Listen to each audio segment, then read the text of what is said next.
In today's video, we're gonna go over 5 things you should not be doing in your turbocharged car to prolong the engine and really maximize how long your turbo car's engine is going to last you. Turbo cars are a heck of a lot of fun. They have small engines with a compressor built onto the exhaust manifold that will force fresh air into the engine to give you even more power. They're so much fun. I love turbo engines.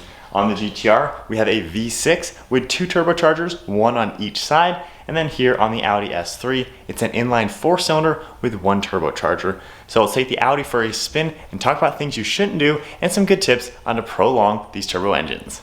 So number 1 on the list is let your car warm up. Your oil temperatures need to be at optimal temperatures before you really get on the car and start flooring it, driving the car aggressively.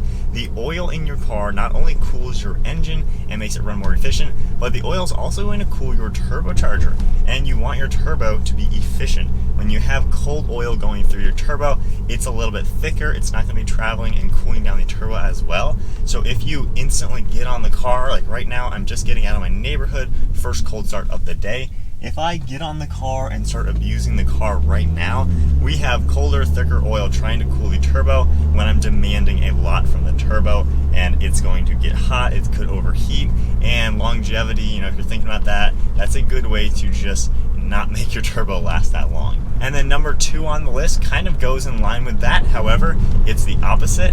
After you've been spiritedly driving your car, doing some fast driving, track driving, mountain driving, whatever it may be, don't just shut off your engine. After a hot lap or something, you want to take some time to cool down your car. Let everything cool down efficiently while running. I think that's a big thing that people need to know. If you just let your car sit there when it's off, that hot oil after just driving your car really aggressively is going to sit in the turbo, and it can actually bake into there. It can kind of cook a little bit, and you're going to leave oil deposits inside the turbo, break down the oil quicker, and make the turbo in turn run less efficient because things are getting clogged up with hot oil. So after spirited laps, maybe on the racetrack, do some cool down laps. A lap or 2, just normal cruising, let everything get back down to normal temperatures. Maybe after those track days or a really performance mountain driving trip or something, just let the car idle for a couple minutes, let everything cool down, and then shut the engine off. That's the biggest thing. Don't just shut off your engine if it's really, really hot after some abusive driving.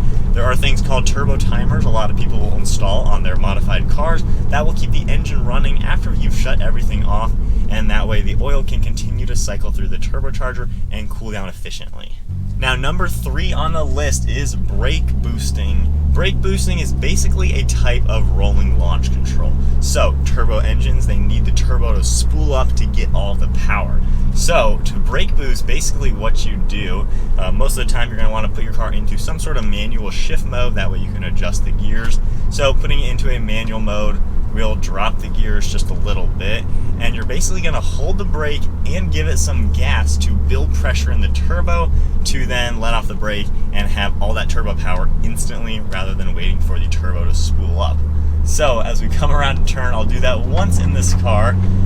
It's not the best thing to do. It's not going to kill it once or twice. So holding the brake, giving it gas, and instantly the turbo was already spooled up, giving me some power.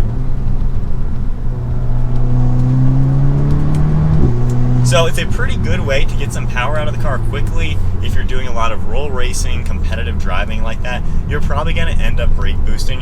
However, just know you're putting a lot of strain on the transmission, on the turbo, on the engine, pretty much every component of your car. You're putting some stress on it. I've had friends with built-up cars who brake boosted a lot doing racing, ended up blowing a transmission just because you're putting all that power basically to the transmission, holding it back by holding down the brakes. So just be cautious if you're going to be brake boosting. You don't want to do it back to back to back to back and put too much stress on the components of your car. With that said, on to the next one, which is don't lug your engine. So the way the transmission, the engine, the turbo is all set up, it's designed to have optimal power at a certain rev. So with that said, we'll go back into the manual mode and we'll downshift a little bit. As I come around this turn in 2nd gear, I'm at 3,000 RPM. If I give it gas, no big deal. We get up to speed. I had great power. The power delivery was really nice. However, right now I'm going 45 miles an hour in 6th gear. If I floor it, I can see my boost gauge building, but my speed just isn't building at all. Basically what I'm doing is lugging the engine. I'm demanding the engine give me all of its power. However, the gear ratio that I'm in while being in 6th gear at such a low speed and low RPM, it's not giving me any power because the gear ratios are not designed for this. I'm at a very high gear ratio that should be at a higher speed cruising. There's not much torque in this gear ratio, and when you're doing that, you're kind of putting backwards pressure on the transmission. Think of a bicycle that has gears. You're pedaling a bike in your highest gear, just cruising on a long flat road. When you start going up a hill, you need to downshift your bicycle. That way it's easier to pedal up that steep hill. Imagine trying to be in your 6th gear in a bicycle going up a steep hill. You're going to break your legs trying to spin those pedals. However, putting it in that lowest gear to where you can spin your legs really quickly around it and easily get up a steep hill, that's the same concept with lugging the engine. On a bike, you don't want to lug your legs by doing that, so why would you do it in your car? When you want to accelerate, get into the optimal gear, at least be above 3,000 RPM. Got that turbo power, no big deal, we have the power to play with.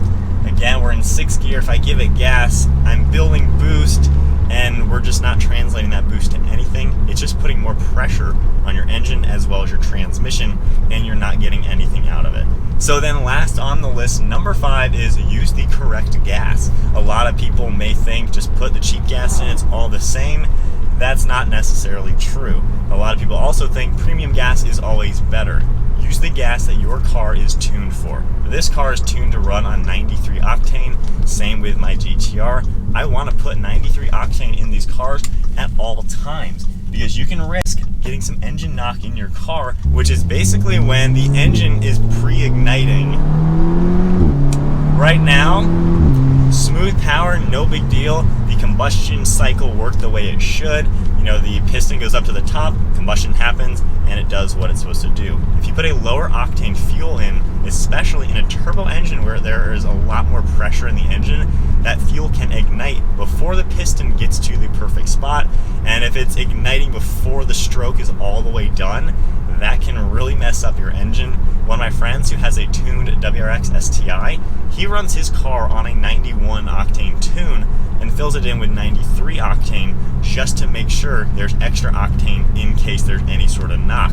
On that car, it's very finicky, even on a 93 octane tune. Sometimes 93 octane knocks the engine a little bit, and you don't want that. So make sure you're putting in the correct gas in your car. At the end of the day, you want your car to run optimally, and if you put the wrong gas in, if you put a lower octane gas in, it's just not going to combust correctly, and you can run into some serious issues, especially on a turbocharged engine because of the extra pressure. So keep the octane it's tuned for. If you do any aftermarket tuning, again, just make sure you use the correct octane.